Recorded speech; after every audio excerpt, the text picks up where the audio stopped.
Hello, so this is devlog 3 and also a roundup of what's been going on in the first month of this second game I'm developing, devlog 3. I have started with RPG Maker MZ, but I've also started some EDX courses with HarvardX, so Introduction to Computer Science, and I've had a brief zoom through some of the lectures of Introduction to Video Game Design because they were taking them off the website. This is also I can learn a bit more of how to code because I want to learn a bit more how to code or just learn two engines. So RPG Maker MZ is the one that I'm prototyping on currently, and then Godot because I would do Unity. I've had a look at Unity.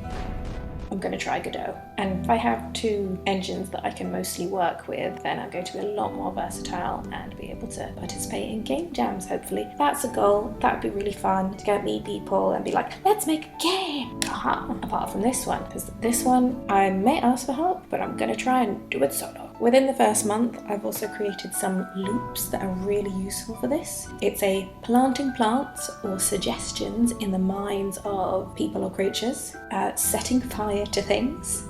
My Pyromaniac kind of comes out in a lot of games. Well, you can see by the fact that I had a fire genasi for a while, and that's my face.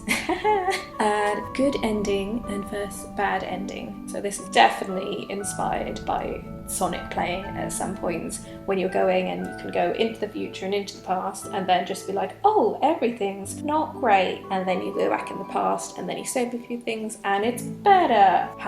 So the main loop is that you are interacting with the world and then going into the forest to check out what's happening, because in a fairy point of view that they will be going in and interfering with the world, not necessarily aging, necessarily things happening within themselves. They're just interacting and changing bits by bits. Time is not an object if you are immortal. This is where, it comes out to be a little bit Sonic-like because it's nature versus industrialization, which is a nerdy, geeky hippie. I have that internal struggle all the time. So, projecting a little. But also projecting my love of Harvest Moon and the phenomenon that is Stardew Valley. Just playing, going oh, you can do that, and you can do that. Whereas also planting, and you can do that. I just remember there's this scene in Harvest Moon where you're giving a blue feather to fairies to try and get married.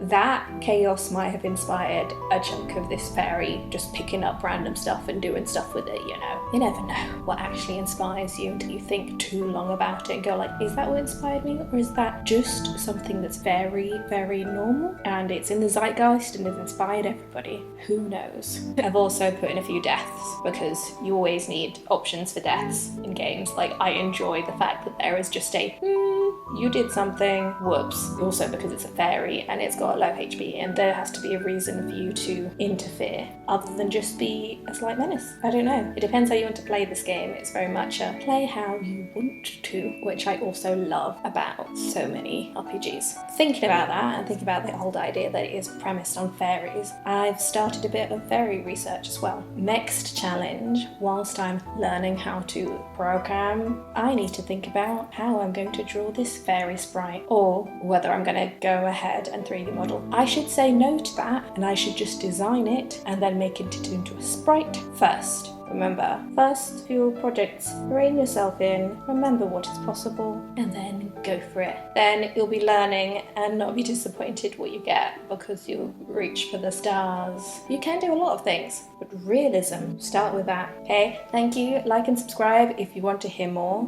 or join me when I finish this. Okay, bye!